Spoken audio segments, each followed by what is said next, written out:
दोस्तों, कुछ tips and trick अगर हम फॉलो करते हैं ना तो हमारी काम आसान बन जाती है। क्योंकि कभी कभी क्या होता है कि हमें अगर ज़रा सा भी खाना बनाना होता है तो उसमें भी बहुत ज़्यादा टाइम लगता है। दोस्तों, हमारी जो ग्राइंडर मशीन होती है तो इसको सही ढंग से रखना बहुत ही ज़रूरी है। तो आप जैसे कि देख सकते हो, मैंने जहाँ पे रखा है ना उसके नीचे एक ट्रे रखा हुआ है। जो एक्स्ट्रा ट्रे हो या फिर इसको कोई काम में नहीं लगाती हूँ, इसीलिए मैंने इस ट्रे को इस्तेमाल किया है। और इसको ढककर भी रखना चाहिए। और मेन बात ये है कि इसको वहीं पे रखना चाहिए जहाँ पे हमारी स्विच बोर्ड हो। क्योंकि मैंने बहुत सारा घरों में देखा है ऐसी जगह में जो ग्राइंडर रखते हैं ना, तो मसाला करने में बहुत ही दिक्कत पड़ जाती है, अच्छा नहीं लगता है, टाइम भी ज़्यादा लग जाती है। क्योंकि उसी मशीन को निकालना पड़ता है, फिर स्विच बोर्ड की वहाँ पे लेके जाना पड़ता है, तो इस तरह से अच्छा नहीं लगेगा। यानी कि दिक्कत आ सकती है, आती भी है। तो अगर हम इस तरह से रखें जहाँ पे हमारी स्विच बोर्ड हो उसके आसपास, अगर हम इस तरह से रखते हैं ना तो किसी भी टाइम कभी भी आप मसाला कर सकते हो और आपको थोड़ा सा भी दिक्कत नहीं होगी। और जब मसाला बन जाती है तो इस तरह से हम इसको जो केबल होती है इस तरह से फोल्ड करके रख देंगे। अब बात यह है कि हर किसी के किचन में एक्स्ट्रा स्विच बोर्ड नहीं होता है। हाँ दोस्तों, नहीं होता है। तो घर में कहीं पे भी आपका जो एक्स्ट्रा स्विच बोर्ड है, आप वहाँ पे जगह बना सकते हो इस तरह की मशीन की। तो ज़्यादा अच्छा रहता है, हमें मसाला करने में कोई दिक्कत नहीं होता है, आसान हो जाता है काम। तो चलिए अब देख लेते हैं अगली टिप। जैसे कि ये खाना मैंने बाहर से मंगाया है। तो दोस्तों, मेरी एक भूल ये है कि प्लेट को ऊपर नहीं रखकर मैंने डायरेक्ट इस स्लैब में रख दिया था और इसीलिए यहाँ पे ऑयल गिर गया है। और अब इसको तो पोंछना ज़रूरी है। तो हम कोई भी कपड़े से पोंछ सकते हैं दोस्तों, और उस कपड़े को हम फेंक भी सकते हैं। लेकिन ये जो प्लेटफॉर्म है ना, यहाँ पे ऑयली ऑयली हो जाएगा। इसीलिए हमें जो करना चाहिए, यहाँ पे थोड़ा सा मैंने आटा छिड़क दिया है, गेहूं का हो या फिर मैदा हो। उसके बाद अच्छे से उसको मिला लेनी है। और उसके बाद अगर आप कपड़े से पोंछते हो ना तो आपको पता भी नहीं चलेगा कि किस जगह पे ऑयल गिरा हुआ था। तो इस तरह से ज़रूर करना चाहिए। और ये जो कपड़ा है ना मैंने फेंक दूंगी। और इस तरह के कपड़े हमें किचन में रखना चाहिए। और कैसे कहाँ रखना चाहिए, ये देखिए दोस्तों, मैं इस तरह से रखती हूँ। एक छोटा मोटा कंटेनर हो या फिर छोटा मोटा कार्टून हो, उसके अंदर आप छोटे छोटे टुकड़े में इस तरह के कपड़े रख सकते हो। क्योंकि ये जो वेस्ट कपड़े हैं हम सब एक तरफ फेंक के रखते हैं, फेंकने से अच्छा है इसको यूज़ करके फेंके। तो ये देखिए दोस्तों, टिश्यू के हिसाब से मैंने कट करके रखा है और इस तरह से एक जगह में रख दिया है। और ये डब्बे को मैंने किचन में ही रखती हूँ, ताकि हमें इधर उधर ढूंढना ना पड़े। और इस तरह के कामों में यूज़ करने के बाद उस कपड़े को फेंक देते हैं। तो चलिए अब देख लेते हैं अगली टिप। अगली टिप भी बहुत ही ज़रूरी है हमारी किचन के लिए। इस गर्मी में तो बहुत ही बढ़िया टिप होगी। क्योंकि इस गर्मी के मौसम में ना कीड़ा वगैरह की उत्पात थोड़ा ज़्यादा होती है। तो हम एक स्प्रे बोतल लिया है और उसके अंदर डाल दिया थोड़ा डेटॉल।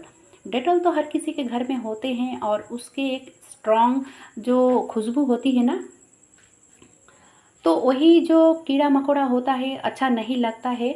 और इस तरह से हम जो किचन है, किचन को क्लीन करने के बाद अगर हम एक बार दिन में एक बार इस तरह से डेटॉल और पानी के पोछा लगा देते हैं तो देखोगे इसमें कॉकरोच या फिर छिपकली या फिर कोई भी कीड़ा मकोड़ा नहीं आती है। ये बहुत ही बढ़िया टिप है। और जो ओवन है ना, गैस स्टोव है ना, उसके आसपास नहीं देना चाहिए दोस्तों, मैंने बता दिया आप सबको। तो इस तरह से आप करके रख सकते हो। चलिए अब बढ़ते हैं अगली टिप्स की तरफ। इस तरह की जो दवाई की खाली पैकेट होती है ना, तो हम सब इसको फेंक देते हैं। लेकिन फेंकूंगी ज़रूर, लेकिन इसका यूज़ करने के बाद ही फेंकूंगी। तो मैंने एक यहाँ पे लिया है सीज़र, और सीज़र की मदद से इस जो खाली पैकेट होती है दवाई की, इस तरह से कट करूँगी। और कट करने के बाद इस टुकड़े को छोटे छोटे टुकड़े में कट कर लूँगी। तो देखोगे ये जो सीज़र है ना, आपका जो धार चली जाती है तो ये नहीं बता रही हूँ कि नए जैसे हो जाएगा, नए जैसे नहीं होगा, लेकिन थोड़ा सा होने से भी आपका धार आता है और आप आसानी से कट कर सकते हो कोई भी चीज़। और ये देखिए दोस्तों, अगर इसमें जंग बंग लगा हुआ है तो आप इस तरह से जो सीरीज कागज़ होती है ना, तो सीरीज कागज़ की मदद से आप इस तरह से जंग भी छुड़ा सकते हो, एकदम नए जैसे चकाचक हो जाती है।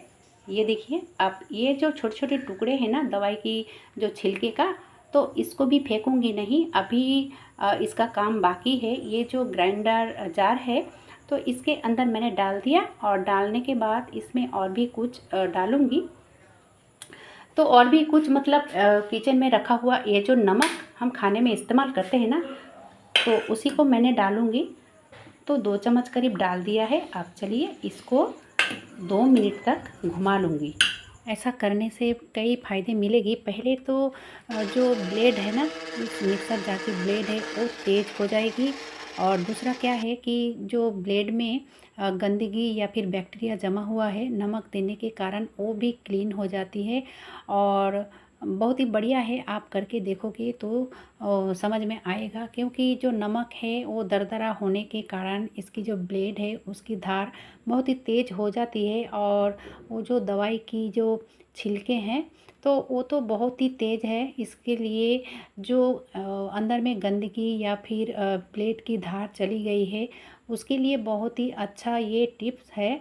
तो अब देखिए, वो तो हो चुका, यानी कि मिक्सर जार तो मैंने 2 मिनट तक घुमा लिया था। अब उसके बाद उसके अंदर जो थी दवाई के छिलके और नमक इस बोतल के अंदर डाल दिया, ताकि ये इसके अंदर भी आयरन जमा हुआ रहेगा तो क्लीन हो जाएगा। तो अच्छे से उसको सेक कर लेने चाहिए। अब उसके बाद इसको वॉश कर लूँगी।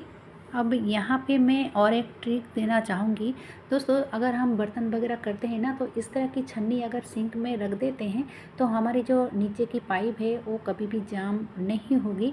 ये देखिए, जैसे कि मैंने इस तरह से इसमें डाल दिया और ये जो गंदगी है ऊपर रह गया, पानी नीचे चला जाएगा, तो आपका सिंक कभी भी जाम नहीं होगी। अगर सुबह उठकर आप ये काम कर लेते हो, कोई भी छन्नी हो इस तरह की रख देते हो, तो अब बोतल को मैंने खाली कर लिया, यानी कि धो लिया है। अब ऊपर से मैंने अच्छे से डिश वॉश या फिर विम बार देकर क्लीन कर लेना चाहिए। अब इस तरह से मैंने विम बार देकर क्लीन कर लिया है स्क्रबर की मदद से। और आप जैसे कि देख सकते हो, बहुत ही आसानी से एकदम से नई जैसे बोतल हो गया है। और मिक्सर की जो जार है उसको भी मैं अभी क्लीन कर लूँगी और आपको दिखाऊंगी कि कितना क्लीन या फिर कितना ब्लेड तेज़ हुआ है। बहुत ही बढ़िया से ये क्लीन होता है और तेज़ भी हो जाता है। तो इस तरह से आप कर सकते हो, दवाई की छिलके ना फेंकने से पहले इस तरह से यूज़ कर ले कोई, तो देखोगे बहुत ही काम आसान बन जाता है। कैसा लगा दोस्तों? अगर अच्छा लगा है तो एक लाइक ज़रूर दीजिएगा। आज के लिए बस इतना ही, फिर कल मिलूँगी।